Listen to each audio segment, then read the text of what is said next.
Hola, hola, hola, ¿cómo les va? Bienvenidos. Aquí estamos iniciando otro debate de Así son las cosas por la pantalla de la televisión abierta en el canal digital 29.1. Gracias por compartir cada tarde, por comunicarse, por interactuar con nosotros, por sumarse a esta mirada local de los hechos, la perspectiva de las circunstancias que atravesamos desde nuestro lugar en el mundo. Y hoy vamos a hablar de un tema que está ligado con una cuestión que la vemos como un episodio que no alcanzamos de dimensionar la importancia, trascendencia o gravedad, porque aquí hay que ponerlo también bajo ese paraguas, de lo que está sucediendo con las mutaciones climáticas, los cambios climáticos, las modificaciones. Algunos hablan de una crisis climática, otros hablan de el calentamiento global, que pareciera ser un término que no alcanza a explicar lo que está sucediendo. No les tengo que contar a ustedes qué ocurre con el clima por estas tierras y cómo ha ido cambiando año a año, década a década, la condición meteorológica. De hecho, vamos a tener mañana, pasado, en pleno julio, días 23, 24 grados, están anunciados. El invierno riguroso que solíamos tener en otros tiempos, ya no está más. Ya no existe como tal, son pocos días, pocas semanas, y como contrapartida estamos registrando, el planeta está registrando temperaturas récord en promedio, la acabamos de conocer para la historia hace algunas semanas atrás. Esta semana misma en Europa, en Asia, en Norteamérica se han registrado temperaturas superiores a los 50, 52, hasta 56 grados. Esto se enmarca en un fenómeno que está ligado con la falta de protección ambiental. Somos todos responsables de lo que está sucediendo. Se trata de decisiones macroeconómicas, de condición que debe imponerse a los países más desarrollados, que son los que marcan la pauta de los efectos contaminantes. ¿Podemos nosotros desde nuestro lugar aportar un granito de arena para que esto cambie y no se agrave? Es una situación circunstancial. Se trata de un cambio ocasional y después volveremos al curso del clima como lo conocíamos. Bueno, de todo esto vamos a hablar con especialistas. Voy a recibir al doctor en agrometeorología, ex docente de la universidad, ex rector de la universidad, un especialista en tema, Roberto Seiler. Un gusto, Roberto. ¿Cómo le va? ¿Todo bien? Muy bien. Ha vuelto a tener mucho trabajo, Roberto. Muy bien. No sé si es bueno o es malo. Bueno, y también al doctor en geología, Nelson Dofo, que es un experto en ríos y humedales, que nos va a ayudar también a interpretar si esto está impactando en un cambio morfológico sobre la Tierra. Bueno, empiezo por usted, Roberto. Bueno, me quedé un poco preocupado, Guillermo, cuando dijiste comenzamos el debate. Yo no venía para debatir. Con Nelson. El debate se llama el programa. Últimamente estamos herbívoros, no debatimos tanto. Lo aprecio mucho, o sea que no venía. Nos serviría que se peleen un poquito, que se tiren con algunas temperaturas. Pero bueno, mejor si es amistoso. Mejor si es amistoso.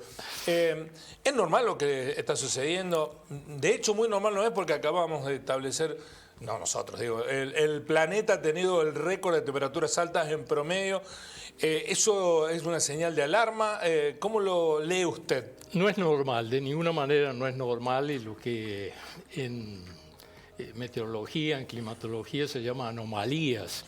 Es decir, realmente es una anomalía, es un desvío de la situación normal, es una fluctuación de clima. Ahora, lógicamente que hay fuerzas, siempre hay fuerzas que tratan de llevar, vamos a decir, el tiempo para un lado o para otro. Pero a veces, el tiempo, cuando dice el tiempo, habla de la condición meteorológica. La condición meteorológica. Si no del tiempo, no de la aguja del reloj. Está bien la aclaración que sugerís, Guillermo. Entonces tratan de llevar la situación del día a día, vamos a decir, que sería el tiempo, hacia un lado o hacia otro. Lo que pasa es que a veces se combinan una serie de fuerzas y hacen que lo lleven bien para un lado o para otro, ¿no? En este caso, ¿cuáles son esas fuerzas más visibles? Por un lado tenemos un fenómeno del Niño que está ya presente, que está actuando, que ha elevado las temperaturas del Pacífico en la zona ecuatorial. Por otra parte, tenemos la situación astronómica. El hemisferio norte es el verano. El pleno verano, estamos en el mes de julio, es el centro del verano, el momento que las temperaturas no tan altas como ahora, en lo normal, pero en general las temperaturas tienen que ser altas. Por otra parte, en buena parte de Europa y en toda la zona mediterránea, básicamente, es un clima en que las lluvias se producen en invierno, o sea que los veranos son secos. Coincidiendo el verano con que estamos ahora, con esa falta de precipitaciones, hay grandes sequías, extensas sequías, el suelo está muy seco, la radiación es muy fuerte por ser el verano, se calienta mucho y eleva lógicamente. Ahora, ¿no es el mismo fenómeno meteorológico las temperaturas récord en el desierto de California, las temperaturas récord en Europa y las temperaturas récord en algunas ciudades chinas? ¿Es el mismo problema o son situaciones distintas? Es el mismo problema, es parte del mismo problema, nada más que en algunos lugares está más intensificado, como es la parte de Europa, comparado con Estados Unidos, donde se han dado temperaturas fuertes, temperaturas más altas. No es extraño también que en los desiertos se registren estos récords, porque cuando buscamos en la historia, récord histórico, valga la redundancia, lo encontramos que en los desiertos en general se han producido las temperaturas más altas y las temperaturas más bajas, ¿no? No quiero irme al otro lado del mundo, sino las temperaturas altísimas que tuvimos sobre el cierre del otoño nuestro, a horas del invierno, ¿son normales o también son una anomalía? Son una anomalía, son una fluctuación. Cuando decimos se está desviando de lo que es el promedio esperado para un mes determinado, para 10 días determinados, estamos en esa fluctuación que es una anomalía. Y quería reflejar una variable más, Guillermo, para que viene a conjugarse. Es como decir, solemos decir en general cuando los planetas se alinean. Bueno, se han juntado una cantidad de variables en este momento. Otra de las variables es que se ha generado una gran masa de calor que se desprendió de África, del Sahara, y está establecida en la parte de Europa. Y está quieta ahí con poco movimiento. Entonces se están sumando el verano, la alta radiación, la sequía. Todo y la poca fluctuación térmica. Tienen temperaturas tan altas a la noche como a la mañana. Eso no hay duda. Es lo que configura una onda de calor. Una onda de calor es cuando las temperaturas se mantienen más o menos constantes, no descienden durante la noche, y ahí está el problema, porque no se produce el descanso tanto en el humano como en el vegetal, incluso lo perjudica notablemente cuando no hay ese descanso de temperaturas frescas durante la noche. Ahora, ¿esto cómo impacta, Nelson, respecto de... Hoy leía que en España están registrando en el Mediterráneo temperaturas récord del agua, aumentando la temperatura del agua a niveles como nunca antes se había visto. Eso supongo yo que está alterando todo el ecosistema, o no lo sé.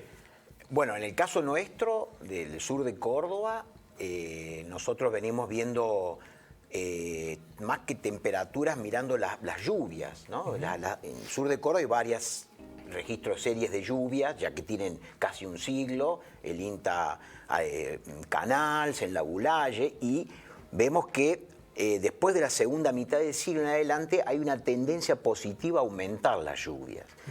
Exactamente. ¿Qué es lo que significa? Que en el ciclo del agua hay un desplazamiento por el calentamiento global hacia lo que es el circuito de evaporación y precipitación en desmedro del agua tenemos los tres estados del agua en la Tierra, afortunadamente, sólido, líquido y gaseoso. Entonces, eso de alguna manera tiene que ver con este estado de calentamiento general del ambiente, y por supuesto hay una recurrencia de un ambiente cada vez más húmedo, más allá de los ciclos secos que podemos tener, el ciclo corto. El fenómeno nos estaría ahora inicialmente beneficiando en esta parte.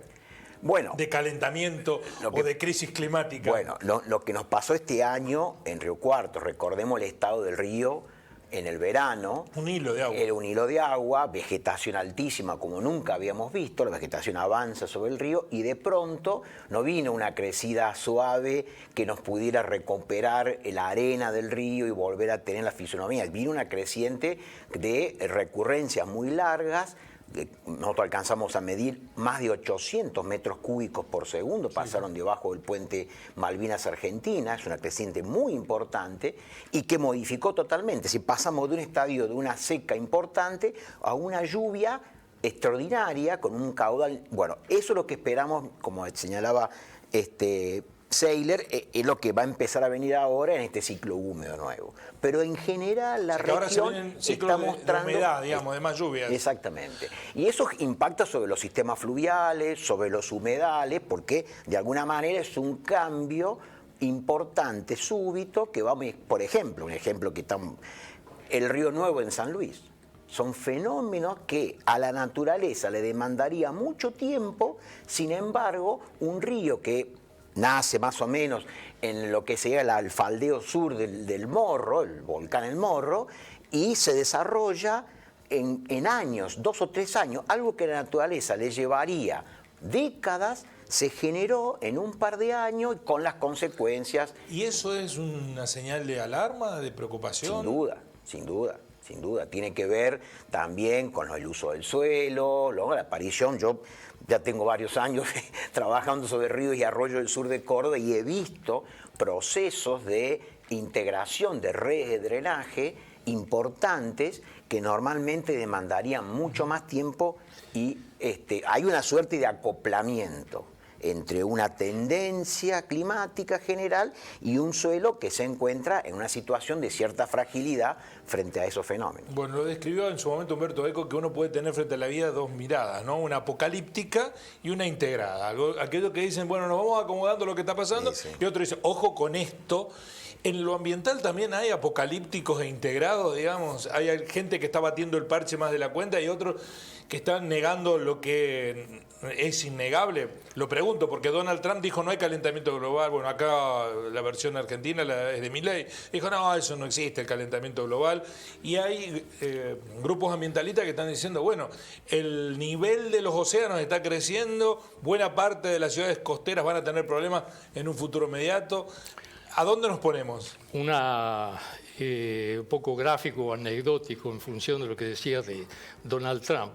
Probablemente recuerdes unos cuantos años atrás Al Gore, cuando hacía la campaña como vicepresidente de Clinton. Efectivamente. Al Gore, en el año 2009, en una conferencia del clima en Dinamarca, dijo, hay un 70... rescatado de la ciencia, por supuesto invocó a la ciencia, hay un 75% de probabilidad que en 5 o 7 años en el hemisferio norte, el Ártico, en el mes de verano, sea todo agua. Esto lo dijo en el año 2009. En 2011 fue estimada por la NASA una determinada cantidad de hielo y en 2012 la misma estimación daba más cantidad de hielo todavía en la parte polar. O sea, hay cuestiones, sin duda que hay cuestiones... ¿Le erró el pronóstico Al Gore o lo utilizó políticamente buscando instalar un vector de discusión? Creo, Guillermo, que hay cosas que han resultado bien, hay esquemas de presentación que han resultado bien. 20 años atrás o 15 años atrás teníamos mucho menos conocimiento del problema. La ciencia conocía mucho menos de lo que es el calentamiento global, el cambio de clima. Y todos nos sumábamos, cuando aparecieron las primeras alarmas, nos sumábamos a decir, cuidado, el planeta está en peligro. Podemos destruir la Tierra se está calentando. Y yo mismo en mi labor académica hacía uso de estas cosas porque había que generar un consenso del problema que esto significaba y del cuidado que había que tener del clima. Ahora, claro, fue pasando el tiempo y ese alarmismo, un Un docente, un investigador, dijo en un determinado momento, en el 89, dice, yo soy investigador y conozco toda la metodología de la ciencia. Las hipótesis, hay que probar, hay que tener datos, todo esto por el lado de investigador. Ahora dice, también soy ser humano y quiero vivir en un planeta que esté bien. Entonces, para decirlo liso, ya meter un poquito de miedo no está mal para que esto no, porque si no nos iríamos al otro extremo, claro, no estaríamos cuidando nada de nada, ¿no? Lo que pasa es, sin duda, no podemos desconocer que hay un calentamiento global. Los desvíos, la media de los desvíos se han incrementado en los últimos años. Que hay un efecto invernadero más fuerte que se lo podemos atribuir a los factores antropogénicos, a factores humanos, también es posible. Ahora, y eso es un poco mi situación personal, yo digo, no podemos atribuirle todo, decir todo lo que pasa hoy, es decir, es problema del calentamiento global o del cambio de clima. No todo pasa por ese camino. Ayer estaba leyendo un artículo escrito por una médica sobre la incidencia de las alergias. Y la incidencia de las alergias comenzaba diciendo el problema del cambio climático y el calentamiento global. Y hacía unas comparaciones, unas elaboraciones que la corriente del Niño se juntaba con un aire caliente de Brasil y luego motorizaba más el aire del norte acá y eso generaba más cantidad de polen y aparecían las alergias. Bueno, en primer lugar, las alergias de la época de nuestros abuelos, hay problemas de alergia y mucha búsqueda de distintos factores alergógenos. Esto no es una cuestión de hoy. Segundo, en esta época del año no hay una flor que esté desparramando polen en la atmósfera para decir que hay este problema. Entonces, de allí viene un poco que hay que cuidar, hay que ponerlo en su justo lugar. Yo creo que no se puede vivir permanentemente en el temor, porque el temor nos anula también en lo que tenemos que hacer respecto de esto. Por eso digo yo, tomar una justa medida. El problema está. Ahora, culpar de todo al calentamiento global, al cambio climático, técnicamente o científicamente no es lo que corresponde. Hay un cambio en proceso, en desarrollo inevitable de las características de la única casa que tenemos de nuestro planeta, que independientemente del uso racional que hagamos de los recursos disponibles, o de la protección de esos recursos, ¿se está dando geológicamente? Mira, para que tengamos una idea, nosotros estamos viviendo la Tierra tiene periodos geológicos, sí, ¿no? Que tenían que ver con cambios importantes. Hoy estamos viviendo lo que es el Holoceno, el último Holoceno. Sin embargo, hay todo un debate en la ciencia geológica, en la estratigrafía fundamentalmente, en empezar a definir que ya no estamos más en el Holoceno, estamos en el Antropoceno. Es decir, ya los científicos, significado esos nombres están ligados? Sí, porque en el Antropoceno, que es una discusión, hoy la discusión básicamente es dónde empieza el Antropoceno, tiene que ver al hombre como un agente geológico. Ajá, esto que mencionaba recién Roberto. Exacto, donde los impactos del hombre ya tienen un registro global. ¿Sí? Por ejemplo, una discusión, normalmente, a ver, un ejemplo más conocido es el Cretácico, la extinción de los dinosaurios. Ahí hubo un evento súbito que desaparecieron los dinosaurios y por lo tanto ahí se marca un cambio de época geológica. En el Holoceno está discutiendo el final del Holoceno y el Antropoceno, señalando que el hombre como agente geológico deja una marca global que es posible seguirla en el planeta. Por ejemplo, la discusión es dónde empieza la revolución industrial. Sin duda, todavía no? Sin sí. duda. La revolución industrial, que deja una huella importante, porque empieza combustible, básicamente en el carbón, final del siglo XIX, grande emisión de carbón, después combustible fósil. Esa es una línea. Y la otra línea es, por ejemplo, la primera explosión nuclear, que fue en Alamogordo, que deja una marca, que es la primera explosión nuclear. Recordemos, en 1945 Estados Unidos ensayaba la bomba nuclear, que después lamentablemente tiró sobre Hiroshima y Nagasaki, generó un isótopo del cesio, el 137, que es único. hasta ese momento la naturaleza no existía, porque no había habido explosiones nucleares. Ese cesio se distribuyó en toda la Tierra, porque una emisión, mucho calor, fue a las posiciones altas de la atmósfera y se distribuyó, y cayó en fondo de lagos, océanos, lagunas, y se puede encontrar como un marcador. Ese es el comienzo, para que tengamos una idea, sin plantear tremendismo, sino para poner las cosas prudentemente. Hay un registro, digamos. La mano del hombre condicionando el planeta. Hay un registro global. En eso también... La cantidad que somos también tiene que ver. Sin duda, una explosión demográfica. Al Holoceno, al Antropoceno se lo señala como la gran aceleración. Gran aceleración demográfica, aceleración de los procesos naturales, la aceleración de las emisiones de carbono. O sea, hay una gran aceleración. Ese es el acuerdo. Está la discusión dónde lo ponen, ¿no? Si lo ubican, pero lo cierto es que hay una tendencia en general en la comunidad científica a empezar a discutir estas cosas y no para plantear ni tremendismo, sino poner las cosas en un lugar lo más correcto posible y marcar que es cierto, el hombre ya tiene incidencia global en los procesos naturales. ¿Y eso en qué cambia? ¿Qué cambia sobre el planeta a empezar a registrarse la incidencia? Reconocer que efectivamente tenemos que plantear que ya nuestras consecuencias de las acciones que hacemos no son puntuales, locales y transitorias en el tiempo, sino que dejan marcas indelebles. Es común encontrar sedimento, nos ha pasado, estudiando el río Cuarto en varias veces, encontrar en la columna de sedimentos huellas antrópicas. Hemos encontrado sachet de shampoo. Y eso nos ayuda a marcar que lo que estaba por encima, de los sedimentos por encima, enterrado, ¿se entiende? O sea, marcadores. ¿A qué niveles encontraron eso? ¿A qué profundidad? Y a 3 metros, Ajá. en un lugar donde había desbordado el río y sedimento encima. El río trajo de algún lugar ese marcador, nos permitió, estaba conservado, se lo podía ver porque era plástico, se había conservado, rastreamos cuándo esa marca de shampoo salió a la venta y nos permitió definir a partir de qué momento para arriba los sedimentos tenían un tiempo. Bueno, eso se está empezando a hacer, el CESO 137 es un marcador temporal del 45, o sea que quiero decir que me parece que hay que empezar a mirar con prudencia estos efectos y los gobiernos tienen que tomar medidas, porque se han acelerado los procesos.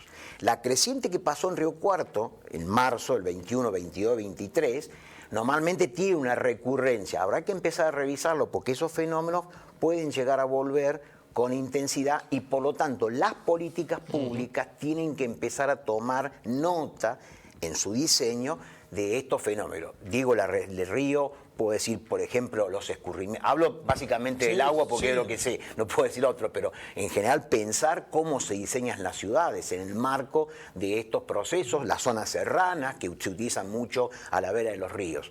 Son cosas que hay que empezar a meterlas adentro de las políticas hídricas. Me parece muy interesante lo que plantean ambos en el sentido que usted recién dijo, Roberto, que si bien es cierto no hay que ser alarmista, está muy bien que se haya generado un movimiento de conciencia, ¿no? Recuerdo hace 30 años, en el 1992, 30 años atrás, se hizo la Cumbre de la Tierra en Río de Janeiro.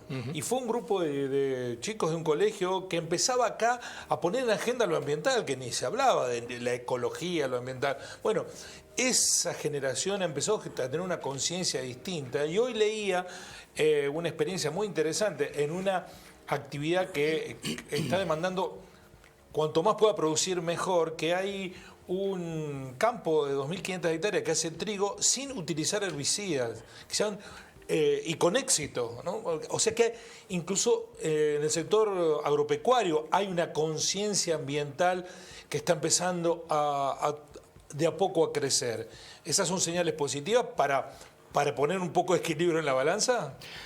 Sin ninguna duda. Yo creo que hay algo que quiero referenciar primero a lo que decía Nelson. El clima o los cambios de clima, el calentamiento global, de pronto obedecen a factores naturales por un lado y factores que podríamos decir producto de las actividades humanas. De pronto no sabemos cuál es cuál, cuánto es de uno, cuánto es de otro. Él señalaba periodos largos hacia atrás, en lo que ha habido cambio de clima. Y de pronto en una parte el hombre no estaba presente y después 200, 300 millones, apareció el hombre y bueno, empezaron 200, algunos 300 cambios. millones de años. De años. Entonces hay esas causas que persisten hoy todavía, que de pronto lo miramos al hombre o al ser humano como el causante principal del problema y muchas veces esto se desconoce.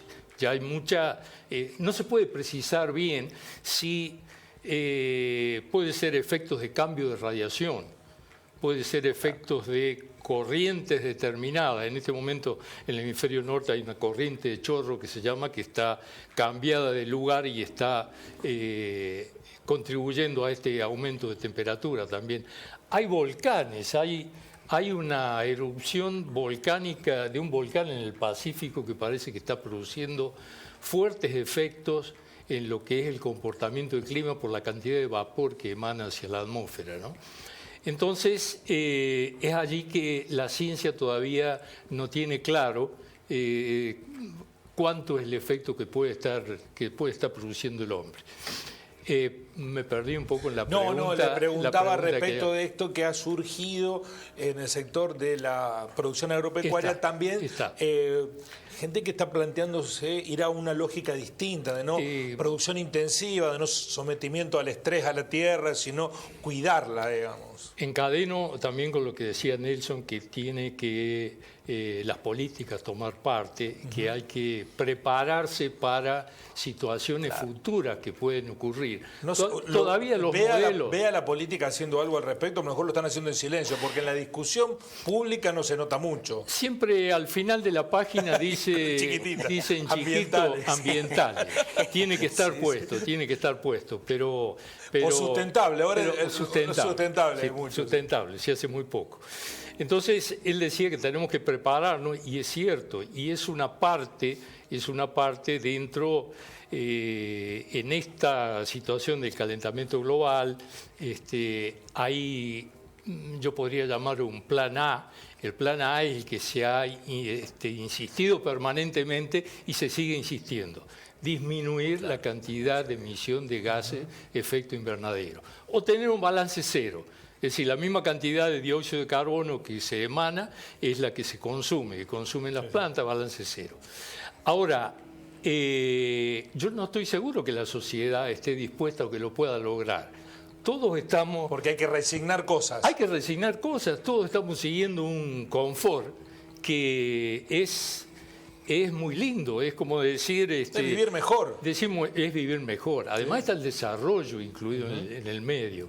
Además una sociedad que está usando el 80% todavía de combustibles fósiles. Y estamos demandando en ese desarrollo más cantidad de energía todavía. Entonces, ese plan A es complicado, es complejo de llevarlo a cabo. Ahí juega lo político, juega lo social, juega lo científico, juega lo económico, juega lo técnico. Bueno, esto se está dando aquí claramente un ejemplo en Jujuy, ¿no? El conflicto jujeño está ligado a la tensión entre una riqueza que tiene en litio la naturaleza y los pueblos originarios que dicen, bueno, pero yo quiero seguir viviendo igual, mi condición no la quiero perder, ¿no? Claro. ¿Y cómo se concilian esos dos intereses? Claro, seguramente a palos no, pero hay que sentar a la mesa para equilibrar ambas cosas. Guillermo, vos sacás un pasaje de avión, el ticket de avión, al final te dice información ecológica. Este viaje significa 900 kilos de emisión por persona de carbónico en el viaje que vas a hacer. Casualmente tengo un viaje para la próxima semana a Alemania. Buenos Aires-Frankfurt son 902 kilos de dióxido de carbono. ¿Eso es para qué? ¿Para que te agarre culpa? Para que tenga un poco de culpa. Bueno, la huella de carbono. La huella de carbono, que también en la producción intensiva ganadera también se está planteando, rediscutiendo, ¿no? Se está rediscutiendo. Ahora dejaremos la carne, dejaremos de comer asados también y todas estas cosas. Bueno, pero voy a la otra parte que me preguntabas, en la parte agropecuaria. Sí. Como parte de ese plan B, si el plan A da trabajo de imponerlo, ese balance cero, en ese plan B una de las posibilidades es adaptarse para lo que pueda ocurrir. Y en agricultura, fundamentalmente, si nosotros miramos, y en ganadería también, si nosotros miramos los rendimientos, la tendencia de los rendimientos a largo plazo, más allá de lo que haya venido haciendo el clima, los rendimientos en ascenso. Para la República Argentina, los promedios de rendimiento y de producción para Estados Unidos y para cualquier país. Entonces uno dice, algo pasa. Y alguien me diría, la tecnología. Bueno, la tecnología es adaptación, perdón. Es decir, el mejor material genético, agroquímicos o tecnologías saludables sin agroquímicos, como mencionaba en un principio, el mejor manejo del suelo, el manejo del agua, son todas condiciones de adaptación que si el clima falla hace que la producción no caiga tanto. Entonces, ¿hay algo que se está haciendo? Sí, hay bastante que se está haciendo. Doy otro ejemplo más. Da la impresión, viéndola desde afuera y sin conocimiento, que las hinchadas es desigual, ¿no? De un lado desigual. Tiran mucho y del otro son poquitos. Pero aparte tiene que ver con el hemisferio. ¿Quiénes son, digamos, de alguna manera en el mundo global los mayores emisores de dióxido de carbono? Y la verdad que está en el hemisferio norte, Estados Unidos, Europa, China. La verdad que el hemisferio sur, Sudamérica, digamos, en el balance, en esa huella de carbono, tenemos claro. Entonces es un problema de desarrollo, es decir, ¿cuáles son los estilos de desarrollo que pueden plantearse como sustentables? Sí, por eso me parece el recambio en las matrices energéticas son importantes para discutirlas. Es clave. Se puede seguir emitiendo una matriz energética en base a la quema de combustibles fósiles. Pero bueno, está acelerado el proceso de sustitución de energía, ¿no? Hay desarrollo. Sí, está acelerado ahora, es un proceso relativamente lento. Tenemos que ver pero para los tiempos que se preveía... las infraestructuras tradicionales que tienen refinerías asociadas, que tienen grandes... Es decir, no se pueden cambiar. No sé con qué lo están haciendo funcionar, con qué electricidad, cómo se genera esa electricidad, pero veía el registro de venta de automóviles en Estados Unidos, Tesla, todos los autos eléctricos están vendiéndose de una manera significativa. No sé cómo generan esa energía, porque a lo mejor queman combustibles fósiles para generar la energía que se necesita y no son necesariamente renovables.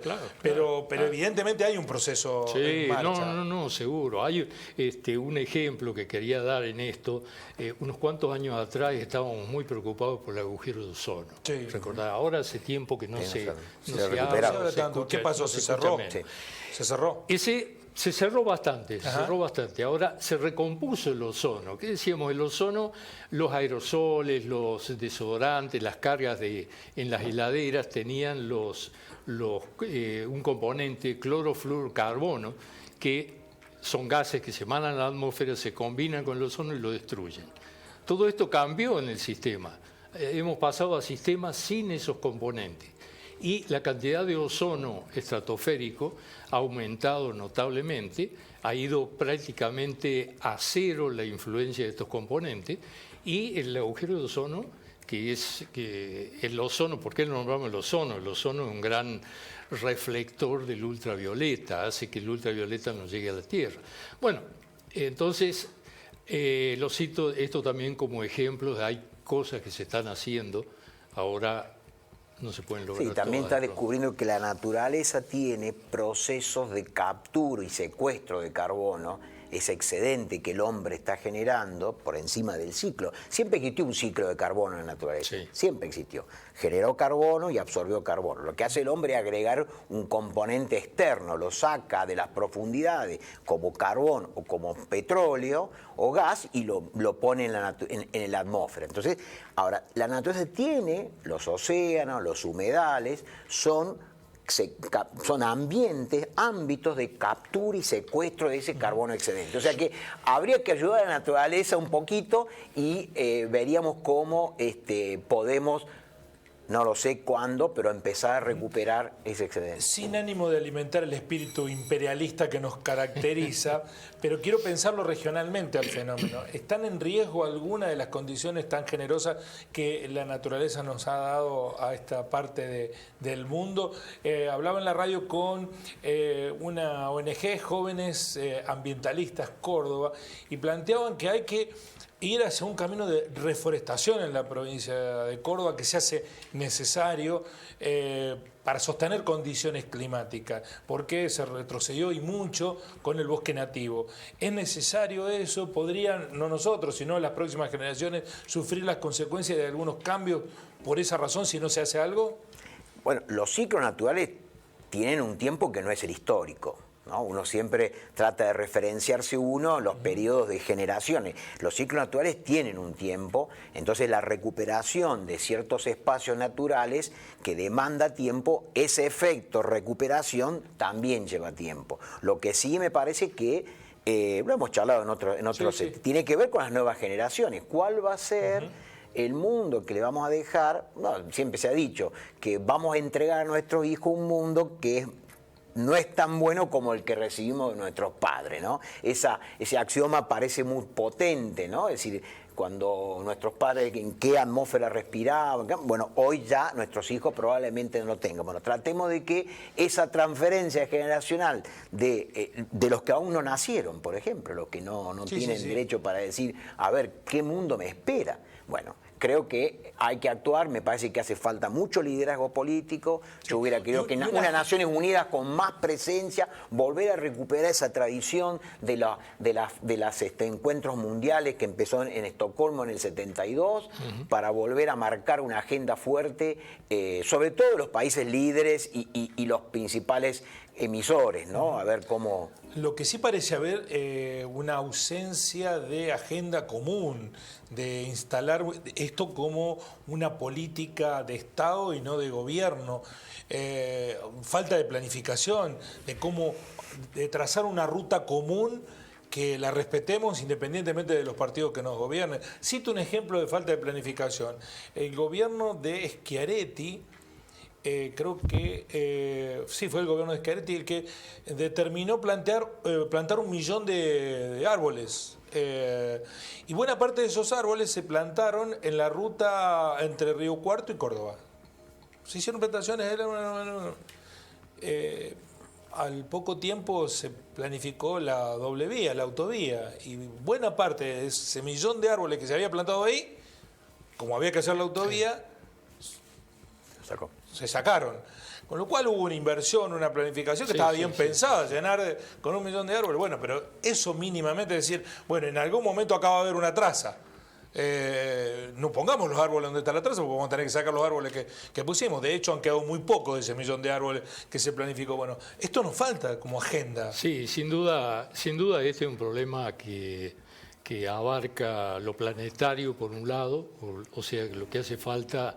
en alguna manera está esa agenda global y por otra parte hay cuestiones locales, eso chiquito que decimos que está puesto abajo con letra chica, que dice ambiente, hay que desarrollarlo. Y ahí hay una cantidad de alternativas posibles para ambientes locales, todo lo que significa adaptación. Adaptación es algo que tiene un escalamiento también. Yarlora ha hecho mucho esfuerzo en Córdoba por instalar la economía circular, del reciclado, de buscar instalarlo verde. No sé si, supongo que la misma política la llevará adelante en la gobernación, y eso resulta muy interesante, que el gobernante sea el que proponga el debate. Exacto. ¿No? Que no se tenga que plantear desde organizaciones que tienen menos poder para hacerlo. Hace falta una educación, un trabajo sostenido, por eso yo decía en un principio que la catástrofe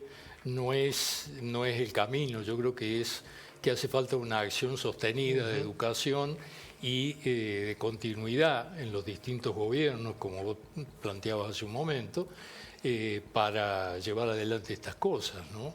Hay intentos de reciclar o separar basura, ha habido intentos también acá en Río Cuarto, y de pronto, bueno, tal vez haces el esfuerzo, separás, pusieron 2 contenedores y después resulta que viene el camión y carga todo en uno. Todo en uno, sí. Es más una acción cosa, y hay una de promoción, de marketing que de convicción. Claro, ahí falta una cuestión educativa. En el final me gustaría preguntarle respecto del escenario próximo, porque estamos pagando las consecuencias de un año muy seco que ha impactado en la producción, y esto a nosotros nos nos duele económicamente, ¿no? A todos los que habitamos este lugar.